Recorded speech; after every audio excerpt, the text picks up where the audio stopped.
मुलाकात जो है लखनऊ की उस टोली से करवा देते हैं आपको जो प्राण प्रतिष्ठा से पहले राम की धुन में मगन है। मन बैरागल राम बसना अवधपुरी में, मन बैरागल राम बसना अवधपुरी में, मन बैरागल राम बसना। मैं बड़ी अच्छी लाइन है। ओ हीरे अयोध्या में दुई गो मूर्तिया, दुई गो मूर्तिया, दुई गो मूर्तिया, दुई गो मूर्तिया, दुई गो मूर्तिया।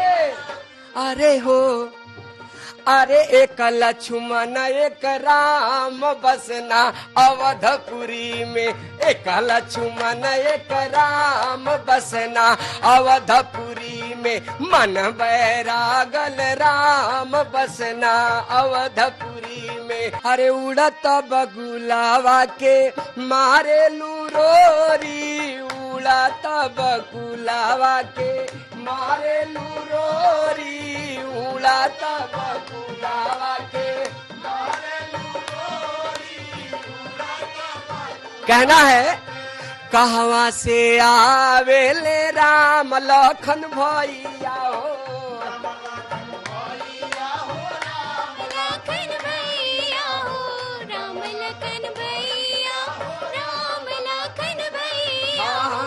कहवा से आवेले राम लखन भैया हो, राम लखन।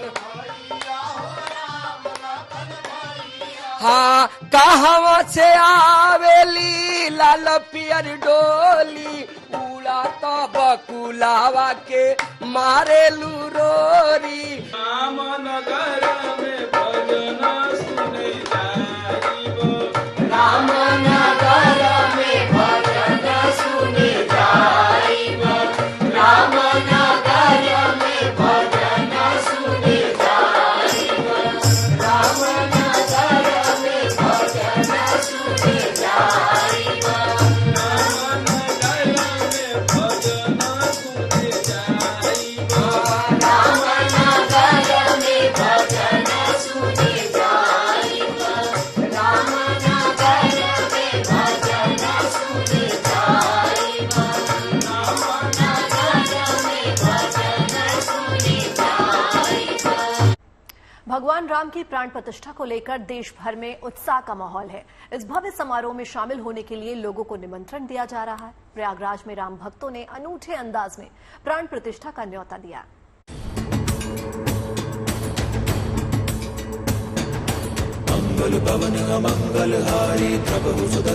आ रही है शुभ घड़ी,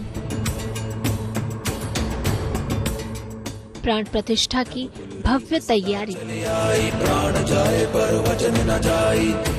राम मंदिर में विराजेंगे अवध बिहारी।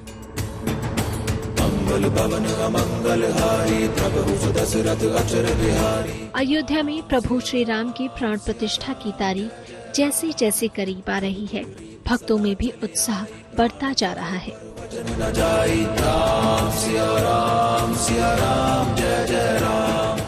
22 जनवरी को होने वाली प्राण प्रतिष्ठा को और भी भव्य और ऐतिहासिक बनाने के लिए प्रयागराज में घर घर लोगों को निमंत्रण दिया जा रहा है। खास बात ये है कि रामलला के प्राण प्रतिष्ठा में शामिल होने के लिए लोगों को अब खुद प्रभु श्री राम और उनके परम भक्त हनुमान घर घर निमंत्रण दे रहे हैं। प्रयागराज के दारागंज में राम भक्तों का जोश और उत्सव 7वें आसमान पर है। यहाँ राम भक्त भगवान श्री राम, लक्ष्मण, माता सीता और बजरंगबली का वेश धारण कर लोगों को अयोध्या में भगवान राम की प्राण प्रतिष्ठा में शामिल होने का न्योता दे रहे हैं। हनुमान जी जो भगवान राम के परम शिष्य है, परम भक्त हैं, वो आके घर घर द्वार द्वार भगवान लक्ष्मण, माता जानकी सब घर घर जाकर आग्रह कर रहे हैं कि 22 जनवरी को अयोध्या में भगवान का रुद्राभिषेक होने जा रहा है, प्राण प्रतिष्ठा होने जा रही है, उसमें सभी लोग आए। भगवान राम के भव्य मंदिर में विराजने की खुशी पूरे देश में है। जश्न और उत्सव का माहौल अभी से नजर आने लगा है। एक तरफ अक्षत कलश के जरिए देश भर में लोगों को प्राण प्रतिष्ठा के लिए निमंत्रण दिया जा रहा है, तो दूसरी तरफ प्रयागराज में प्रभु श्री राम के सबसे बड़े भक्त हनुमान जी लोगों से इस भव्य कार्यक्रम में शामिल होने का आग्रह कर रहे हैं। हमारे यहाँ आने का उद्देश्य यही है कि जैसे कि बहुत सालों का इंतजार पूरा हुआ है, हमारे रामलला का घर और उनकी मंदिर, उनकी प्राण प्रतिष्ठा 22 जनवरी को मनाया जा रहा है। तो मैं आप सभी से अनुरोध करूंगा कि 22 जनवरी को ना भूले, जहाँ भी हो 2 दिया मंदिर के बाद, अपने घरों के बाद जरूर जलाएं और एक बार सबसे मिलकर बोले जय जय सिया राम। संगम नगरी राममय हो गई है। भक्तों की टोली अभी से उत्सव में डूब गई है और सिर्फ राम भक्त ही नहीं, साधु सन्यासी भी राम काज में लीन है। 22 जनवरी को जो अयोध्या में भगवान श्री रामलला जी के जो प्राण प्रतिष्ठा हो रही है, उसके उपलक्ष्य में और श्रद्धालुओं को, जितने भी यहाँ के, तो हनुमान जी के रूप में अभी आपने देखा ही कि वो सबको आमंत्रित कर रहे हैं कि भाई अयोध्या जी में आप जरूर जाएं, भगवान रामलला के दर्शन जरूर करें। राम मंदिर में होने वाले भव्य प्राण प्रतिष्ठा के लिए अयोध्या भी सज संवर रही है और राम भक्त बेसब्री से अपने आराध्य प्रभु श्री राम के भव्य राम मंदिर में विराजने का इंतजार कर रहे हैं। प्रयागराज से पंकज श्रीवास्तव के साथ bureau report, good news today. प्राण प्रतिष्ठा वाले दिन होटल्स की बुकिंग भी लगातार बढ़ गई है। अयोध्या में करीब सभी होटल जो हैं 20 से 25 जनवरी तक की बुकिंग पे फुल हो चुके हैं। यानी अयोध्या में अब धार्मिक पर्यटन के तौर पर एक नए युग की शुरुआत हो रही है।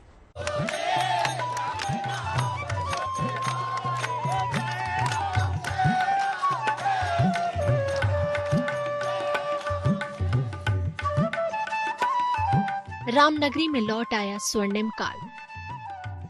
अयोध्या में अब नए युग की शुरुआत। रामलला की प्राण प्रतिष्ठा को लेकर यहाँ तैयारियां चल रही हैं। 22 जनवरी का दिन न सिर्फ अयोध्या वासियों के लिए बल्कि देश भर में राम भक्तों के लिए खास होने वाला है, क्योंकि उस दिन अयोध्या का नजारा अद्भुत होगा।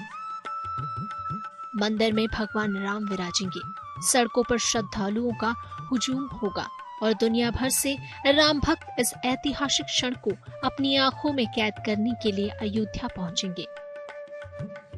यानी कि उस दिन अयोध्या में श्रद्धालुओं का सैलाब होगा और इसकी बानगी अभी से नजर आने लगी है, क्योंकि प्राण प्रतिष्ठा में शामिल होने के लिए अयोध्या के होटलों में बुकिंग बढ़ गई है।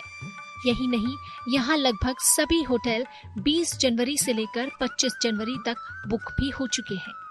बड़ी बात यह है कि यहाँ प्राण प्रतिष्ठा वाले दिन होटल का किराया करीब 21,000 रुपए तक पहुँच चुका है।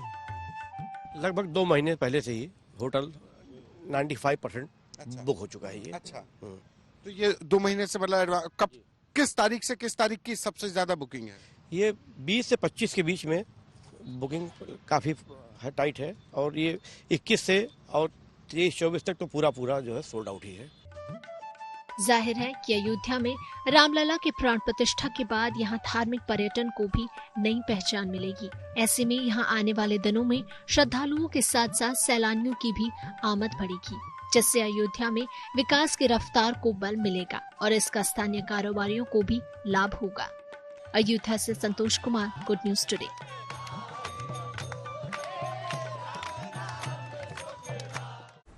तो तैयारियां भारत में ही नहीं बल्कि राम जी के ससुराल नेपाल में भी जोरों शोरों पर हो रही हैं। नेपाल में भी प्राण प्रतिष्ठा को लेकर लोगों में काफी उत्साह देखा जा रहा है और 22 जनवरी को उत्सव के तौर पर मनाने की तैयारी चल रही है।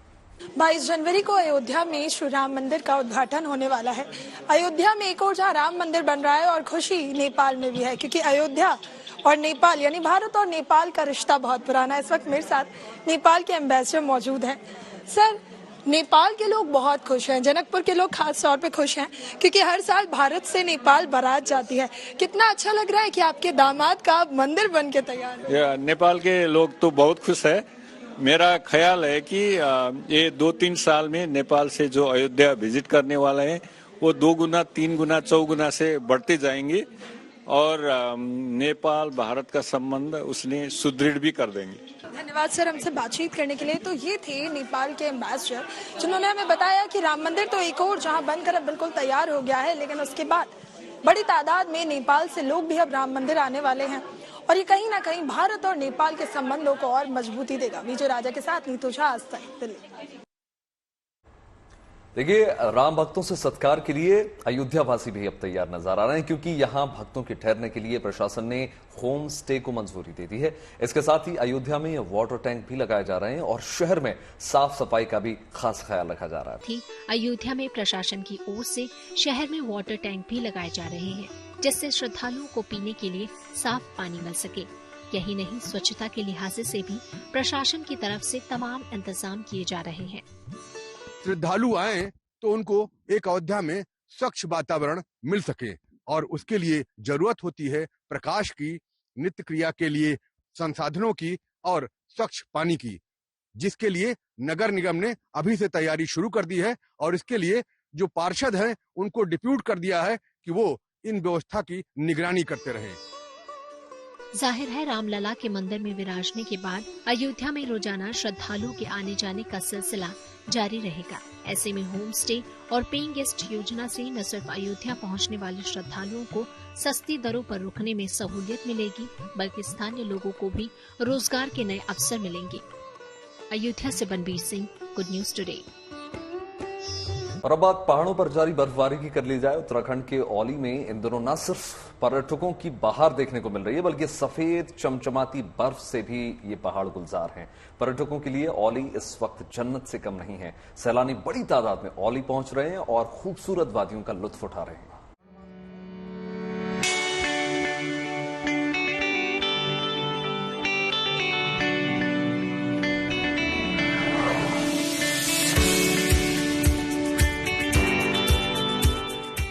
हर तरफ सफेद चमचमाती बर्फ और तापमान 0 से भी नीचे।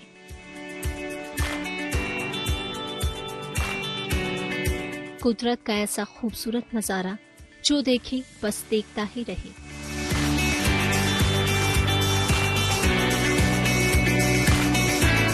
जहां तक नजर जाएगी बर्फ ही बर्फ नजर आएगी। जमीन पर बर्फ, पहाड़ों पर बर्फ, मैदानों पर बर्फ, सड़कों पर बर्फ।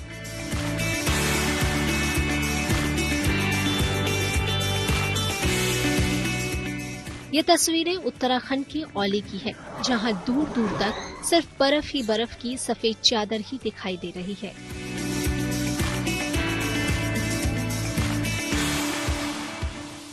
ऐसा दिलकश नजारा कि हर कोई इसे अपनी आंखों में भर लेना चाहता हो।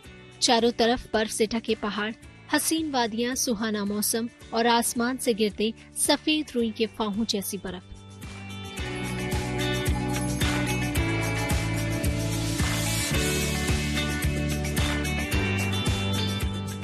जब नजारा इतना हसीन हो तो जाहिर है सैलानियों की भीड़ भी होगी। औली इन दिनों गुलजार है। ऐसे खूबसूरत नजारे को अपनी आंखों में कैद करने के लिए यहाँ बड़ी तादाद में सैलानी भी पहुँच रहे हैं। वैसे तो औली में पूरे साल सैलानियों के पहुँचने का सिलसिला जारी रहता है, लेकिन बर्फबारी के बीच इन वादियों का नजारा देखते ही बनता है। ऐसे में सैलानियों की मस्ती दोगुनी हो चुकी है। अभी पहुंच के ठंड तो लग रही है, बट आज थोड़ा ज्यादा लेयर करके आए तो अभी फिलहाल अच्छा लग रहा है। अभी ऊपर जाके और मजा आएगा। यहाँ पे आके बहुत अच्छा लग रहा है हमको। काफी बर्फ दिखने मिल रही है हमको, जैसा हमने सोचा नहीं था उससे काफी बेहतर देखने को मिल रहा है। बहुत खुश लग रहा है हम लोग अभी यहाँ पे आके। यहाँ का माहौल, नेचर सब बहुत कुछ अच्छा लग रहा है यहाँ का।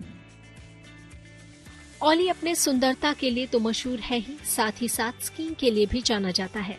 और जब मौसम का मिजाज बर्फबारी से भरपूर हो तो औली में स्कीइंग करने वालों का जुटना लाजमी है। औली पहुंच रहे लोगों के लिए ये मौसम किसी लॉटरी से कम नहीं है। एक तरफ सफेद चमचमाती बर्फ है तो दूसरी तरफ औली की हसीन वादियां। पर्यटकों के चेहरे खिले हुए हैं। कोई रोपवे का आनंद उठा रहा है तो कोई इस शानदार लम्हे को हमेशा के लिए अपने दिल में और कैमरे में कैद करने की कोशिश में जुटा है। मुझे औली आके बहुत ही अच्छा लगा। यहाँ के लोग बहुत अच्छे हैं। यहाँ पे घूमने की जगह थी, इसीलिए हम गुजरात से आए हैं। यहाँ पे हमें बहुत मजा आ रहा है।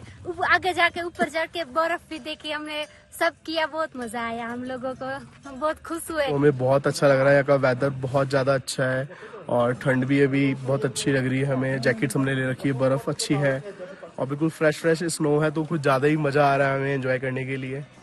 कुदरत का श्रृंगार, एडवेंचर का खुमार और सैलानियों का हुड़दंग, औली में इन दिनों सब कुछ है।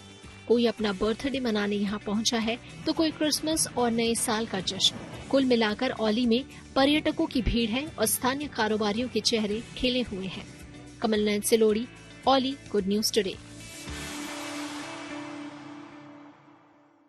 सिटी ऑफ जॉय के नाम से मशहूर कोलकाता में 24 दिसंबर यानी रविवार को सामूहिक गीता पाठ का आयोजन किया जाएगा। एक साथ 1 लाख गीता पाठ। इस कार्यक्रम के तहत 1 लाख लोग एक जगह बैठकर गीता का पाठ करेंगे। उम्मीद की जा रही है कि प्रधानमंत्री नरेंद्र मोदी और दूसरे बड़े नेता इस कार्यक्रम में शामिल होंगे। इस बीच कोलकाता में पूजा पाठ की किताबों की दुकानों में भीड़ अचानक बढ़ गई है। लोग जो हैं गीता की किताब खरीदने के लिए वहां पर पहुंच रहे हैं। आलम यह है कि पिछले 1 महीने श्रीमद् भगवत गीता की बिक्री में तेजी से उछाल देखने को मिला है।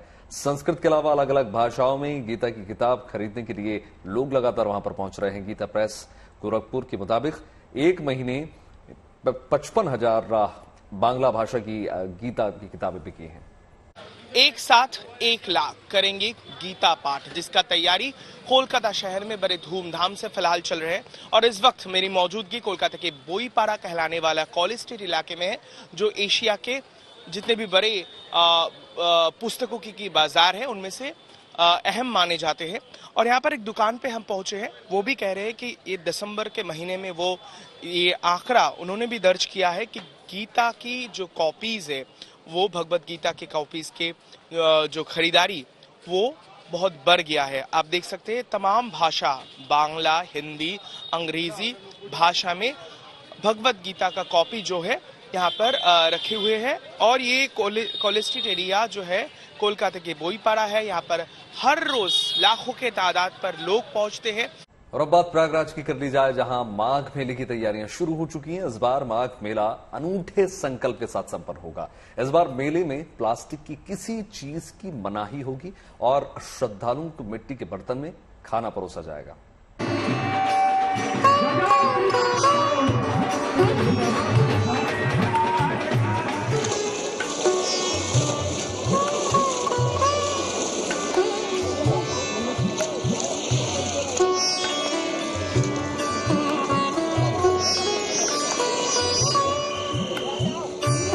पौष पूर्णिमा के मौके पर सुबह सवेरे संगम में आस्था की डुबकी के साथ ही तीर्थराज प्रयागराज में माघ मेले की शुरुआत हो जाएगी।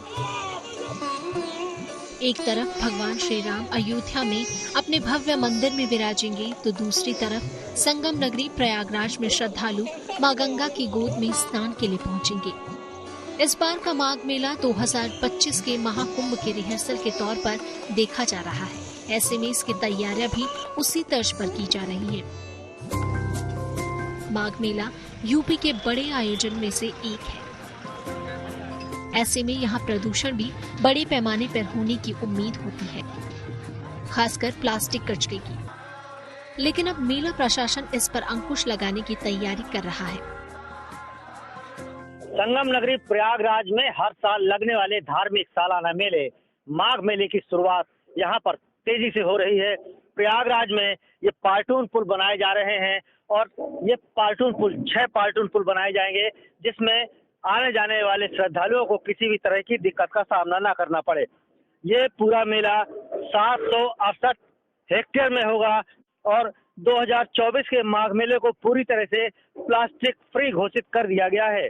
माघ मेले को यहाँ पर सुरक्षा को देखते हुए करीब 5,000 पुलिसकर्मी तैनात किए जाएंगे। सीएम योगी ने 2025 के लगने वाले महाकुंभ में यहाँ पर इसको रिहर्सल के तौर पर करने का निर्देश दिया है। प्रयागराज में यह माघ मेला तैयारियों पर चल रहा है और लगातार ये तैयारियां तेज हो रही हैं। प्रयागराज में ये सबसे बड़ा विश्व का धार्मिक मेला हर साल लगाया जाता है। मेला प्रशासन के मुताबिक मेले को पूरी तरह से प्लास्टिक फ्री घोषित किया गया है, यानी माघ मेले में प्लास्टिक का प्रयोग पूरी तरह से बैन होगा। मेले में प्रशासन मिट्टी के बर्तनों और पत्तलों को बढ़ावा देगा। इसके अलावा रोशनी के लिए पहली बार सोलर हाइब्रिड लाइट लगाई जाएंगी। श्रद्धालुओं की सुरक्षा के लिए 14 थाने, 14 फायर स्टेशन और 41 पुलिस चौकियां बनाई जा रही है। साथ ही साथ सीसीटीवी कैमरों और ड्रोन से भी माघ मेले में निगरानी की जाएगी। निसंदेह नगर निगम के साथ मिल करके हम लोग जो एक प्लास्टिक मुक्त का अभियान भी चला रहे हैं। साथ में हमारे साधु संतों से भी अनुरोध है, सुविधा पर्चियों पे भी हम लोगों ने अपील जारी किया है कि थर्माकोल और प्लास्टिक का प्रयोग न किया जाए। प्लास्टिक के विकल्प के रूप में हम लोगों द्वारा मेला क्षेत्र में दोना पत्तल और कुल्हड़ का प्रयोग करने के लिए दुकानदारों को आमंत्रित किए हैं, जो यहाँ पे उनकी सुविधा रहेगी। सभी साधु संत और जो भंडारा चलाने वाले लोगों से अनुरोध रहेगा कि उनसे लेकर के अपनी प्लास्टिक मुक्त मेला बनाने का प्रयास करें। इस बार माघ मेले में देश और दुनिया के करीब 6 करोड़ श्रद्धालुओं की आने की उम्मीद जताई जा रही है, जिनके स्वागत के लिए तीर्थराज प्रयाग पूरी तरह से तैयार है। इस बार माघ मेले में पहला स्नान पर्व 15 जनवरी को मकर संक्रांति के अवसर पर होगा। दूसरा स्नान पर्व 25 जनवरी को पौष पूर्णिमा पर होगा। इसी के साथ कल्पावास का संकल्प लेकर हजारों कल्पावासी कल्पावास की भी शुरुआत करेंगे। तीसरा स्नान पर्व मौनी अमावस्या 9 फरवरी को होगा। चौथा स्नान पर्व 14 फरवरी को वसंत पंचमी पर होगा। पांचवा स्नान पर्व माघी पूर्णिमा 24 फरवरी को होगा। माघी पूर्णिमा के साथ ही कल्पावासी कल्पावास पूरा कर अपने घरों को लौटेंगे, जबकि 8 मार्च को महाशिवरात्रि के आखिरी स्नान पर्व के साथ माघ मेले का समापन होगा। निसंदेह चूंकि आगामी महाकुंभ 2025 लगने वाला है, तो उसके दृष्टिगत रखते हुए भी उसका एक ट्रायल के रूप में भी देखा जा रहा है। कुछ नवाचार जो उसमें होने वाले उसका एक थोड़े पैमाने पर इसमें नवाचार कर लिया जाए, जैसे बिजली का सोलर हाइब्रिड लाइट है, वाटर एटीएम है और अन्य चीजें। कुंभ के बाद मिनी कुंभ की तर्ज पर आयोजित किया जा रहा माघ मेले का ये लेआउट पूरी तरह से तैयार है। अब बहुत जल्द संगम तट पर एक तंबुओं का शहर बस जाएगा, जिसके बाद आस्था और भक्ति का मेला सज जाएगा। Pankaj Srivastava, Prayagraj, good news today.